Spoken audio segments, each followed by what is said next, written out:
अगर इस्लाम के कारण आतंकवाद होता, मेरा सवाल जरा समझ लीजिए, अगर इस्लाम के कारण आतंकवाद होता तो दुनिया के कौन से देश में सबसे ज्यादा आतंकवादी होना चाहिए? इंडोनेशिया में। सऊदी अरेबिया बहुत छोटा है, पता नहीं हमारे बंबई के बराबर भी है कि नहीं। सऊदी अरेबिया बहुत छोटा है, सबसे ज्यादा आतंकवाद होना चाहिए इंडोनेशिया में, दुनिया का सबसे बड़ा मुस्लिम देश। वहां इस प्रकार का आतंकवाद नहीं है। नंबर 2, वो एरिया देखिए, अभी सवाल आपको बताया गया उसको याद रखिएगा। इस दुनिया के आतंकवाद से, जिसको इस्लामिक आतंकवाद कहा जाता है गलती से, कैसा कहा जाता है वो भी मैं बताऊंगा। इस आतंकवाद से मारे जाने वाले ज्यादा लोग, इससे मारे जाने वाले ज्यादा लोग हिंदू हैं, मुसलमान हैं या क्रिश्चियंस हैं? मुस्लिम हैं। इस्लाम के नाम पे आतंकवाद है, सबसे ज्यादा कौन मारा जाता है? मुस्लिम। अब तीसरी बात का ख्याल कीजिए, किस एरिया में इसका लोकेशन है? This terrorism is located in which area? तो उस एरिया की मैं 3 आपको बातें बताता हूं। उस एरिया में, जिसको मैं वेस्ट एशिया कहता हूं, पश्चिम एशिया में 3 चीजें हैं। नंबर 1, वहां रहने वालों में मुसलमान ज्यादा है, यस नो? उसी एरिया में आतंकवाद ज्यादा है, उसी एरिया में तेल का खजाना है। तो आतंकवाद तेल के कारण है कि इस्लाम के कारण है? तेल के कारण है। और तेल का कब्जा कौन करना चाहता है? तेल का कब्जा वो ताकत करना चाहती है जो वॉशिंगटन में बैठे हुई पूरी दुनिया को नचाते रहती है। काम करने वाला कोई और गुनाहगार कोई और बनाया गया। अब ये आया कैसे? तो आपको बता दूं कि ये अल कायदा के जो मदरसे, अब मदरसा अपने आप में खतरनाक शब्द उसमें कर देते हैं, कुछ मदरसों में इस आतंकवाद की ट्रेनिंग दी गई। इस्लाम के कारण गलत। ये जो मदरसों में आतंकवाद की ट्रेनिंग दी गई, उसके पीछे भी जो हाथ था, 2 चीजों का था। सबसे बड़ा हाथ था अमेरिका का। अमेरिका ने $8,000 मिलियन, 7,000 टन हथियार दिए अल कायदा को। उनका ब्रेन वॉश किया गया। इस्लाम के जो 2 महत्वपूर्ण शब्द हैं, माफ कीजिएगा अगर मैं कुछ गलत कहूं, मैं इस्लाम का स्कॉलर नहीं हूं, समझने की कोशिश करता हूं, कुछ मैंने गलत कहा तो उसको मैं माफ कर दीजिएगा। तो 2 शब्दों को उन्होंने बदल दिया। एक शब्द था जिहाद। जिहाद तो जो है जिहाद अकबर, जिहाद असगर। जहां तक मेरी समझ है, जिहाद अकबर का मतलब होता है अपनी बुराइयों के खिलाफ लड़ना। जिहाद असगर का मतलब होता है समाज की बुराइयों के खिलाफ संघर्ष करना। तो इस जिहाद शब्द का मतलब बदल कर दिया गया कि जो भी व्यक्ति आपसे असहमत है, जो भी व्यक्ति को, किसी को पहले काफिर लेबल करो। अब काफिर का भी एक बहुत अलग मतलब है, I won't go to the details of that. तो काफिर किसी को बोलो, उसको मारो, तो उसको जिहाद के नाम दिया गया। और ये ट्रेनिंग उन मदरसाओं में हुई जिसको अमेरिका ने पैसा दिया, अमेरिका ने सिलेबस भी दिया।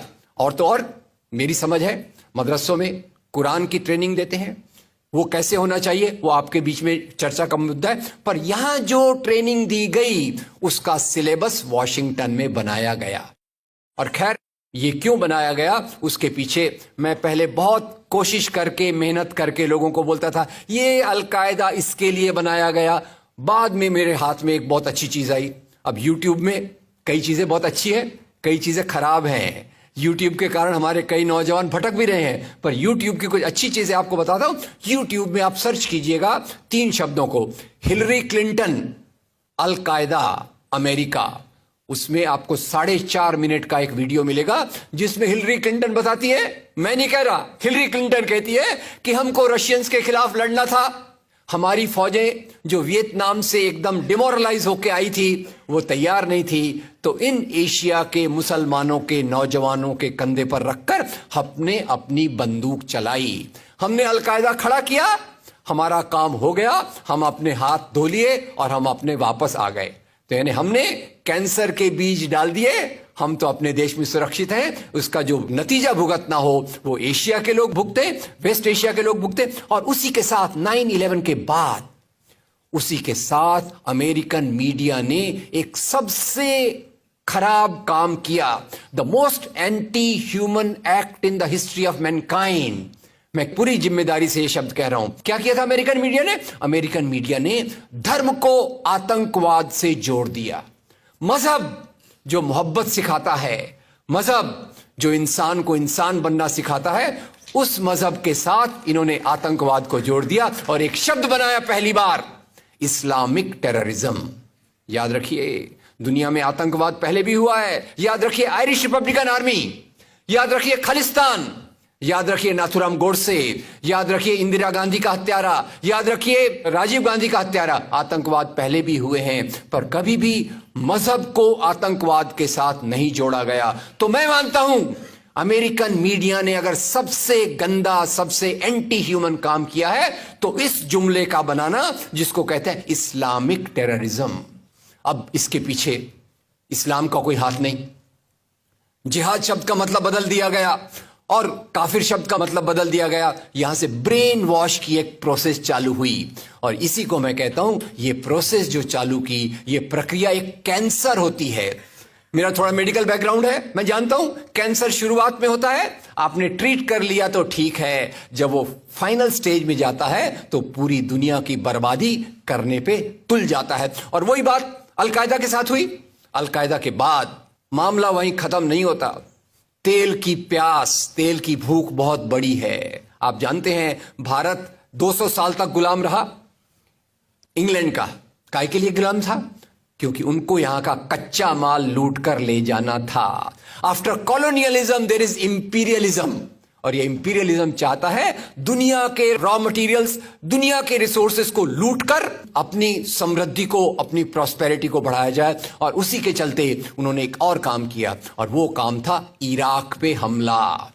अभी ब्रेक्सिट, अभी वो कौन सी रिपोर्ट आई है, मैं नाम भूल गया उसका, जिसमें ब्रिटेन के प्रधानमंत्री जो थे उनको एक गिल्टी करार हो रहा है। वो रिपोर्ट में पहले उन्होंने तय कर लिया कि हमको इराक पे हमला करना है, बाद में आर्ग्यूमेंट ढूंढते रहे कि भाई कौन सी बात पे हम इराक पे हमला करें। तो बोले अरे इराक के पास तो वेपन्स ऑफ मास डिस्ट्रक्शन है। उस बात पे लंबी बहस चली और यूनाइटेड नेशंस, जिसको अमेरिका ने अपने जेब में रख लिया है, उसके सहारे से उन्होंने इराक पे हमला किया। और वो इराक पे हमले के कारण जो वहां की आर्मी स्ट्रक्चर था, जो फौज का स्ट्रक्चर था, वो डिस्टर्ब हो गया। एक तरफ से वो डिस्टर्ब हो गया, दूसरी तरफ से अल कायदा की आइडियोलॉजी आई और इन दोनों को मिलाकर ISIS बना।